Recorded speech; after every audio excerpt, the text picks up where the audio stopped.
I think if you look at the Broncos where they are, they've now won 5 games in a row. They absolutely bludgeon the Dallas Cowboys. And while Bo Nix may not statistically be an elite quarterback, he continually makes big throws when the Broncos need it. And you've seen it over and over and over again. You saw it last week in the comeback against the Giants. You saw it this week against the Cowboys.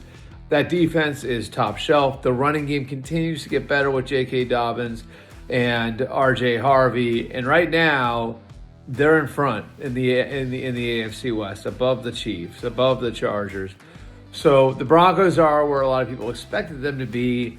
Maybe the quarterback hasn't looked exactly the way people had hoped he would if they reached that level. But they're very much going to be in the mix all the way to the end. A playoff team coming back that I think is better in Sean Payton's third year in charge. And then there's no question about the Colts right now. They've won 4 in a row. They're 7-1. Their one loss came to the Rams on the road. If you remember, there were a bunch of things that went the wrong way for them there. The A.D. Mitchell fumble, a touchdown run from Jonathan Taylor getting called back. They very easily could have won that game in Los Angeles. And I'm just looking at the schedule now.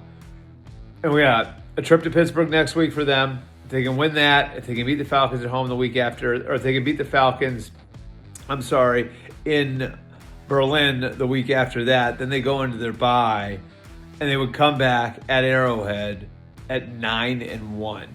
And again, this is the same thing as the Broncos, a pretty complete team, good players all over the place.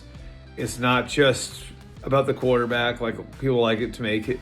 Like Jonathan Taylor's a very real Offensive Player of the Year candidate. He's on pace for 1,800 yards rushing.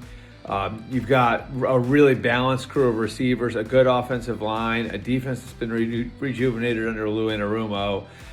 And so, if we're talking about who can challenge the Kansas Cities and the Buffaloes of the world, because I think those teams will be there at the very end, those would be 2 to watch.